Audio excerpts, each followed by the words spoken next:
Welcome to the Hoopsology Podcast, brought to you by the Bayesian. My name is Jesus Acevedo Jr., and I'm joined by the Zodiac GM, as I am week in, week out. You know, when we try to be week in, week out, but, you know, life happens, and, you know, the NBA was on break. But now that the NBA is getting back into action, we are back, Zodiac. Yes, we are, and I'm glad, man. It's been a long week, it seems like, since the All-Star break, but hey, we're back in action, man. Let's get ready to start talking about some basketball, man. And I know Luka's playing ball right now, and I'm curious to see how he pans out with this Lakers team. It's definitely the today's the official start, and we're recording on Wednesday. Is the official start of the second half of this NBA season, you know, and I know that's one of the storylines. It's gonna be. We're gonna be bombarded with Luka's storylines, Luka and LA storylines, right? Especially, I mean, this is like right now they're prime time. They're the only NBA basketball game on tonight. I think tomorrow all teams get into action. But yeah, so you know, we're gonna get used to that. A lot of Luka stories, a lot of Lakers, a lot more LeBron, Luka Lakers stories. So, but that's among one of the many storylines, you know. And before we get there, I talk about, you know, the second half of the season, which we'll get into in many other future episodes. This episode, we're just kind of more going to freestyle, just talk about what we've seen in the previous half of the season, you know, and also where we just left, which is NBA All-Star. And let me ask you, Soda, did you watch NBA All-Star Weekend? I did. A little bit here and there. Yeah, I actually did. I was actually curious about the new format. That's the reason why I watched it. But in general, to be honest with you, I don't really watch it. And one thing occurred to me when I heard about McClung doing a three-piece slam dunk, and I was just thinking, I was like, didn't Toppin just win the slam dunk contest? So I had to look it up.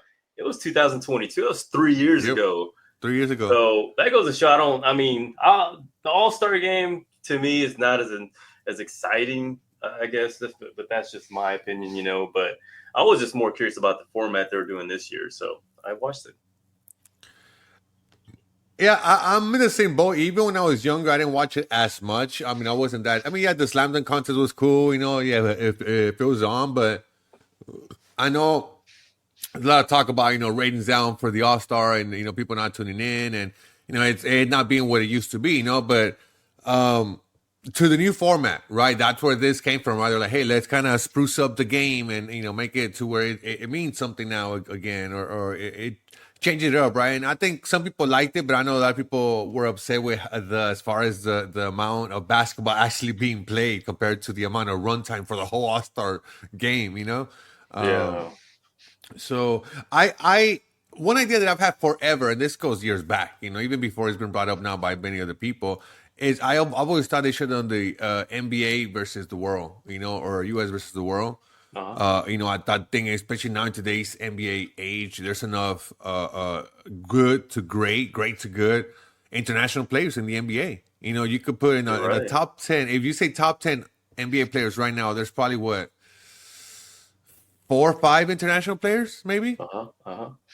You know, so I think there's enough there, and I think the issue you would get with is that, yeah, I guess you only have maybe 15 on each team, you know. So is there enough international players to make a team? Which I think there is, right? They're not all going to be stars, and, you know, but they're an international all-star, you know. So this will give an opportunity to other players that may never have maybe gotten one. But it's also makes it tough to be a Team USA all-star, right? It's going to be a bit more cutthroat. You're going to have to earn it, you know. You know. So what do you think about that? I like it. I like that idea. I mean, just to entice it up, but just a little bit, you know, something different. You know, one thing I came up with was a whole synergy team, you know, having 4 teams, and, you know, how there's always those players that get snubbed, right? I mean, might as well just do 40. I mean, 10, meaning 4 teams, 10 players in each team, and just, I don't know, have either all water sign or all fixed sign. I mean, all water sign, all earth and fire and air, or something like that. And, you know, there is, I don't know how well that would be accepted, but in general, I think it would be an interesting idea. It's just how to bring it up instead of bringing the astrological feel to it, just more kind of bringing the elemental feel, meaning like, hey, the fire signs versus the water signs. I think, for example, that'll be a good match. You have the John Morants, Anthony Edwards versus the Luka and Jokic, the Pisces and all that. So I think, that'll be something different. Also, the world, the whole thing with the world versus United States. Is that what you're referring to? Yeah. And that is interesting. But I think, they did well. They did kind of do that with the format, with the Jokic. Wasn't Jokic part of that team with the All-Star But format? it was still mixed. It was still mixed. I think when you have a full, I think Mitchell was in there for some reason. I think. So. Yeah, exactly. So and there's also one thing, and let's be honest, the other sports also have an issue with this, right? Like the Pro Bowl, nobody really watches it. I mean, yeah, people watch it, but not really. Same with the MLB All-Star game, right? It's they had to, didn't they also change it where the winner got home court or home field advantage? Maybe that's something the NBA could do. Go back to East versus West. Whatever side wins, that side gets home court advantage, no matter who has the higher record, which is now how it's done. So that could be another way to add a little incentive, right, for each side to want to win. Because that's ultimately what this is, right? You got to incentivize these players to play. And look, I get it. I totally get why they don't put as much effort in the All-Star game as they do in the real game. Not a real game, in a regular season game, is because they know how important it is to not get hurt, right? These athletes are their own business. They're their own investment. Yeah. They're taking care of their investment. So I definitely understand why they may not want to go there. But now if there's an incentive, I know they also say, there's $1 million per player for every winning team. That's another one that was thrown out there. So, it'd be also good to change it up. This format was okay. I think it was okay. I just think, the same thing. It was, I think it needs to get back to the basketball game. There were too many skits, not skits, but too much interruption. And I think I would just go back to a regular game, but at least have it be either go East versus West and have an incentive for the winning team, or Team USA versus the world, and see how that goes. Yeah, you're right. But one thing I do admire about this whole ordeal, I mean, they're actually trying, that's right. That's a great thing. I mean, in my opinion, I think that's a big deal on its own. I mean, at least they're trying to make it more interesting. They realize, hey, we need to bring in some more entertainment, and they're bringing us some great ideas. And of course, it's going to be tons and tons of opinions, both good and bad. You can never get everyone happy, right? That's just the way the world is. There's so many different personalities, energies, quote unquote. It's just the way it is. So. But the good thing is, hey, at least they're trying. It's not the same thing over and over each year. Some people like it, some people don't. But hey, something different, doesn't hurt. And you gotta give that up. That is definitely something to be applauded, because they can at least not do anything and just keep on keep doing the same thing. So there's definitely excuse me. That actually leads me to believe that perhaps they'll be open to keep trying to land on the right formula, Yeah.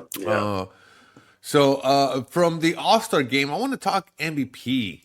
So I don't know about you, but I personally think right now it's a two-man race between Nikola Jokic and Shai Gilgeous-Alexander. What say you? That's right. I agree.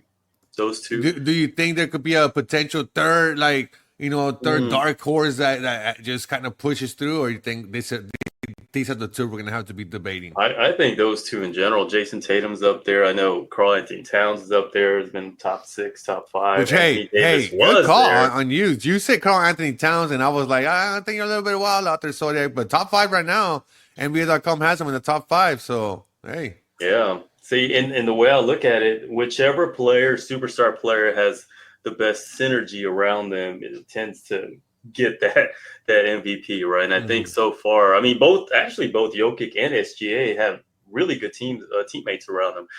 Once one player I feel like that's kind of undervalued right now is Giannis. I truly feel if he had the similar team in terms of synergy the way he had several years ago, I think he'll be top 1 or 2. because he's more like third right now. SGA is up there, Jokic's up there, but I think Giannis is having an amazing year, and I think if he only had that extra help in a sense in synergy, I think it'll definitely be up there. But yeah, so those are. Excuse me. Yeah, I mean, Giannis has a case for sure as a dark horse, because NBA.com has him as number 3. I mean, he's the second leading scorer in the NBA.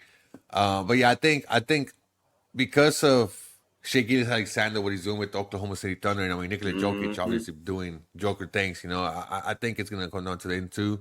I personally think Shea Gilgeous-Alexander is gonna get it. I think voters are gonna be impressed by what Nikola does, but I think just because of the MVP sometimes goes to like, okay, it's your turn kind of situation. I think it's going to be one of those things where, not that he's not deserving, I think he's more than deserving. Shea Gilgeous, from the start of the season, has been consistent.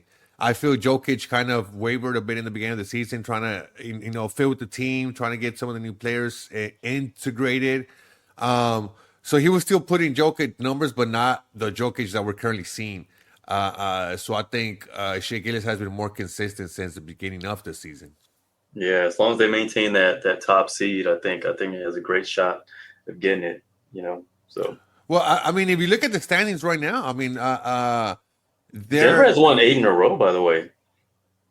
Yeah, no, Denver is number 3 in the West right now. Oklahoma is first. They're 44-10. Yeah. I don't. It's gonna be hard for a team to catch Oklahoma unless Oklahoma stumbles, which I don't see it. I don't see it in their personality. I definitely don't see it. It depends now, Denver, how high they can get. They overtook Houston Rockets, who are 34-21. But yeah, Denver. Yeah. And I know, and I know you said it from the beginning. From the beginning of the season, we had our preseason show, and you said Denver's synergy with Russell Westbrook, and then when they went to the starting lineup, we saw what happened, and their synergy. You still like them a lot for their synergy, right? Yeah, and I picked them to actually win it all. So. They right. still have it. I mean, they haven't really lost much. Their players are very talented. I mean, their synergy's excellent. With Westbrook there, remember? Hey, so I definitely picked them to be up there for sure. Thunder is also up there. With Chet Holmgren. Who has higher synergy? Better overall synergy. Well, from from the championship years of Denver Nuggets, they kind of downtrend just a little bit in synergy, but they're still really elite, right? So I would see them as equivalent because OKC, SGA, you have that leader, that Cancer energy, Cancer Scorpio, Cancer Aquarius Moon and SGA, right? But he has the right energies around him. He has Chet Holmgren and Hartenstein, both Taurus. And that Cancer Taurus synergy is really, really strong, so, and they got that Pisces and Caruso, so he has all of the right energies around him. That's what makes, OKC Thunder really, really strong. On top of that, they have a head coach that connects well with SGA as well. Diagonal, he's also a Pisces. So, they have all the right energies around them. And if you look at it, Denver side, they have the same thing, so it's equivalent, they're equal. Yeah. Best overall team synergy, in my opinion, is still Memphis Grizzlies. No. Oh, Memphis, that's right. Overall. I mean, you're looking at their bench, you're looking at their starting unit, you're looking at their head coach. They have the strongest synergy, not the best talent, but the strongest synergy. And you can tell by the record, a lot of teams are surprised why they're even playing good, Yeah. And Denver for sure is up there too. So Denver, they're in the top 5. New York is up there. New York has the best starting 5, But another team to keep an eye on, but I have a feeling they're tanking for a reason. Utah Jazz. I've been keeping an eye on their starting lineup. Hey, Collier, at point guard. I was watching their game. Oh my! You know who Collier and Lauri Markkanen reminds? Who? The way me and you play. Honestly. No way.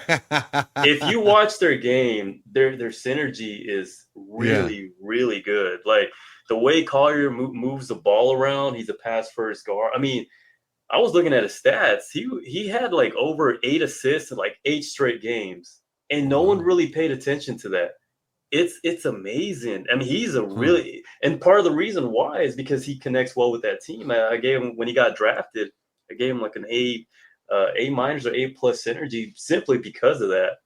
And but when he plays with Lauri Markkanen on the floor, ooh, you could just tell it's definitely there. And they use a 5-0 lineup, Well, starting well, lineup that's too. a Libra So Gemini connection, right? I said Libra Collier and Gemini Laurie Marketing. connection. Yeah, Yeah, but yeah. they have Collins as well. Walker Collins is a Libra. Walker You know Kessler is a what's weird? Leo. Not I don't know how we got into the Jazz, but something I've noticed the Jazz. One thing they know how to do is pick point guards. Mike They do. Conley, I said Collier, Except Deron for Williams. Sexton. Except for Sexton. Yeah, yeah, I yeah, honestly, I mean, Sexton's a great player. I just don't think he's with the right team. yeah. For if Sexton, in my opinion, I mean, he can really elevate his game, his product, his brand with playing with a different team, and I think his name will stand out a lot more. Not Mm. with the Jazz, and there's nothing wrong with that. It's just that sometimes when you're around surrounded by energies that connect well, people tend to notice you a little bit more. So yeah, Mm. Sexton doesn't even though he doesn't belong the synergy wise fit. I feel like he can connect well with the different team. But Collier, Lauri Markkanen, even Jordan Clarkson, hey, they beat the Lakers right before All-Star break. People are wondering why. Mm. Why? How did they That's get true. whooped by 20? That's Synergy. another reason why. Synergy, yeah. Well, speaking of another rookie, that kind of put his marquee on the put his stamp on the All Star weekend was Stephon Castle. Oh Stephon yeah, Castle. yeah. He's something else. He tell me about Stephon Castle and tell me why Houston Rockets fans shouldn't be thinking why didn't they draft him instead of Reed Shepard. Different games, obviously, and I think they drafted for a need because they needed a shooter, but he really put himself on the map. I mean, I think a lot of people that watch the NBA were all kind of new, right? But the All Star Uh game, huh. you have a lot more eyes, right? So it's more on a Right. bigger stage. And also, I mean, let's be honest, he put on a hell of a show in the dunk contest as well. And Oh, he did. any other year he wins, it's arguably has the case that he could have won on Saturday, He did but well. he did really well. So, what can you tell us about him? And has him playing on the Spurs having that synergy? Has Yes. helped him? Yes. 100%. 100. So when Stephon Castle got drafted I gave right away A+. A+. So Mm, Castle's a Scorpio, right? What energy connects well with the Scorpio? A Capricorn. Who's a mm, Capricorn? Wemby. I mean, that's all you really need, to be honest. yeah, You want players that yeah. connect well with your best player. Wemby is their franchise player, right? So, yeah, Wemby being a Capricorn, and then you have Castle being a Scorpio, but not only that, he also has Sohan, a Taurus, right? Mm, Vassell, a Virgo, right? Chris Paul, another Taurus. Branham, Taurus. Champagne, Cancer. All these energies connect very, very well. I mean, they got Darren Fox. Darren Fox it's a Capricorn Sagittarius cusp. He's not the best fit overall, but it still works because there's still a large number of energies that connect well with Wemby and Castle, and that's part of the reason why Castle's been so successful. mm, Now with Reed Shepard, the Rockets, I didn't anticipate him to have a high synergy right away because as you know the Rockets are more like that half and half in terms of synergy, right. right? Yeah. And so they don't have really the best overall synergy, but it's more of that mediocre range. But their talent's elite, their young talent's elite. So Reed Shepard sort of fits in that mediocre range. So I gave him a sort of like that B synergy grade when he got drafted. So I gave Castle an A+, Reed more like a B synergy grade. And guess who else I gave an A+ was Wells Mm, from the Grizzlies, Zach Edey as yeah. well. And these names stands out, when you talk about Yeah. rookies, Yeah. and people I wonder mean, why, Grizzlies. Two. I mean, Zach Edey and Jalen Wells are in the running for Rookie of the Year. You could legitimately say that. You're right. Like, Mm-hmm. and I think that goes to your point what you were talking about earlier about the Memphis Grizzlies. How you think they have the best energy? these two Yes. guys fit in with that synergy. They're part of that. Exactly. And this is only my opinion, okay? You put Wells in a team, say for example, I don't know, the Bucks, you probably won't even hear much. I mean, not in a negative way. You probably won't hear much of Jalen Wells standing out because his synergy, so it's a little bit offsetting. He won't feel as comfortable as he does with the Grizzlies. I mean, it's a perfect fit for a young guy coming in, a rookie. You want that comfort level, that confidence to be strong, especially for a young rookie. Putting the right energies around a player like that for young guys, it's a big plus. It's a confident booster. But you put them in the wrong team, wrong organization, sort of kind of lessens their comfort, in a way. It just depends. But that's one way to look at it. I think that's part of the reason why this is such a big deal. You're spending millions on players, investing dollars on rookies. You want to give them the best situation possible. Memphis has done a great job with Wells. Spurs has done a great job with, in the past, Sohan, Castle, Wemby, all connect. Vassell, all these 4 players all connect very well. Spurs have done a great job. Now they just need a little bit more. Collier too, right? You say Collier was. Collier, I gave him an A+. Yeah, I gave him an A+ with the Jazz. Here's a Collier fact.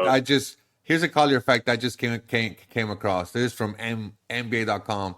He's on pace this season, if he continues, on pace to surpass John Stockton's rookie assist rate of 5.1.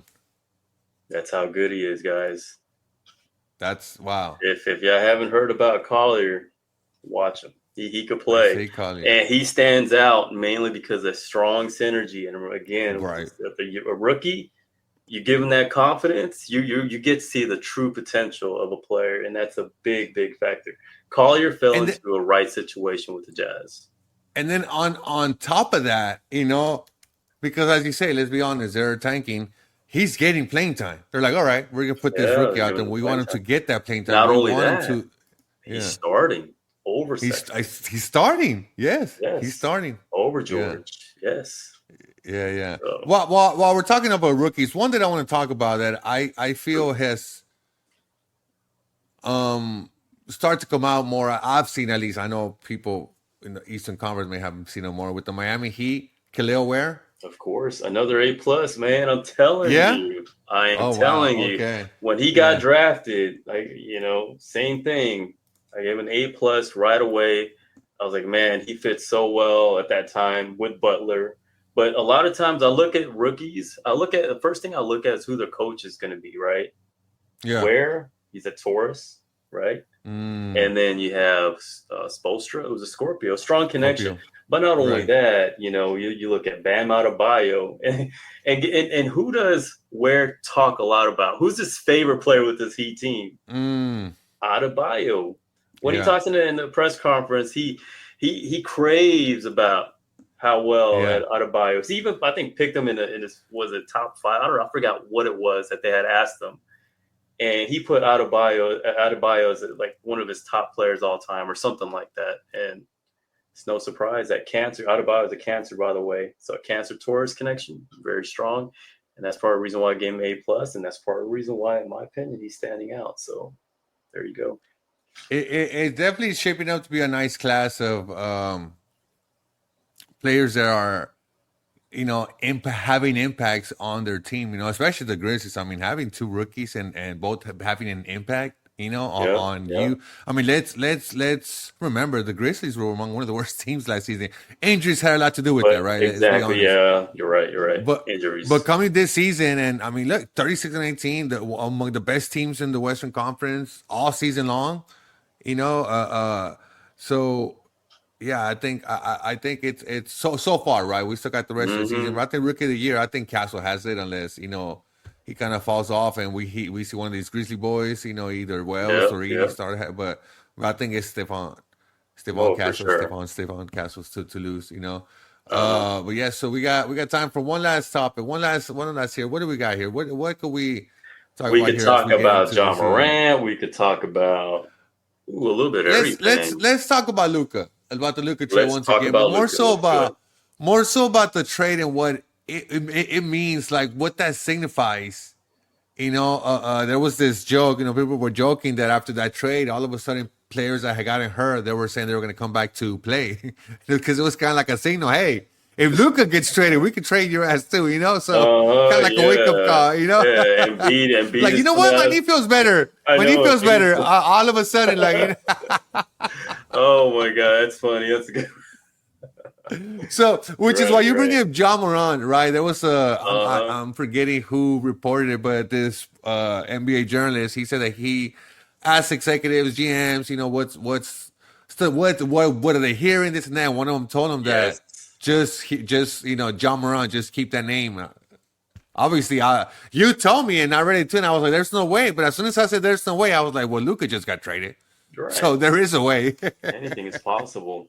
And I won't be surprised, and I mentioned this before, and of course, it's going to be very, very unpopular opinion for sure, but I've always thought it would be a great, great trade for both franchises and both of these players I'll mention is elite, in my opinion. Trading Ja Morant for Trae Young. Oh. Okay. And I know, I know to many fans of both Atlanta and also in Memphis, they're going to be like, no way. But, of course, this is just an opinion, right? In terms of synergy, I think Trae Young in Memphis, elite. He's a perfect guard. He's a Virgo, right? It fits very, very well with that Memphis culture, that roster. And then on the flip side, Ja Morant being that Leo in Atlanta, with all these energies that connect very, very well with him, you'll see a different side of Ja Morant that will really stand out. Because Ja Morant's talented. Right. So how much more stronger will it be a synergy with Atlanta? A lot more. With the current roster? I think it's going to help Atlanta a lot more break out of their mediocrity. Because as you know, Atlanta has been that mid-500 team for years. They've always say, hey, they got Trae Young. But in my mind, I'm always here saying, okay, they have Trae Young, but they don't have the right team around Trae Young. But you replace Trae Young with a player like Ja Morant. Oh, man, that Hawks team, it's their synergy just goes skyrocket. I mean, Ja Morant, you have Okongwu, I know they've traded some players, so that's also kind of bad in a sense, but back when they had Hunter, Sagittarius, Okongwu, another Sagittarius, all Risache, Aries would all connect well with Ja Morant. Jalen Johnson, I do wonder, Sagittarius. So I wonder if I don't think Grizzlies would trade Ja. Yeah, I don't think they would. I think he's marketable. He's a brand. Yes. I mean, he's a brand. Sells tickets. But then again, Luka was a brand too. But then again, I think that situation was something specific. I just think I do think it was a wake up call. You're right. I also think because even one of the presidents or one of the owners said he didn't think that it was going to be such as backlash from fans as he imagined, and that just tells me that he's not a basketball fan. Yeah. If you didn't think about that, but I do think we may have a busy summer. I will say that, and I think we had a busy NBA trade. Deadline. It was very busy. A lot of names went, and I think the busiest in decades, probably. In decades, the busiest that we've ever seen, we've ever lived through, and I wouldn't say, it'd be like I would like to say maybe the Luka trade helps spur some things on. Right? Like they're like, well, man. People just got traded. GMs got trade happy. They're like, oh, Luka got traded. I want to trade too. Yeah, you know what? Yeah. Let's go ahead and trade for. Let's go ahead and trade. Yeah. So because of that, I do think we'll see more trades this summer. I know here in our hometown, the Houston Rockets could make some moves, which I'm glad that they stay pat this NBA trade deadline. I want to see what this team does in the playoffs first, but I wouldn't be surprised. But that's all the topics we got. We'll come back next week, in a couple weeks, see how we're going in the NBA. But Zodiac, any last final words? Follow us on Twitter X at Hoopstrology and the Zodiac GM. Follow me, Jesus _Acevedo Jr. and follow the Bayou Stadium. And don't forget to subscribe.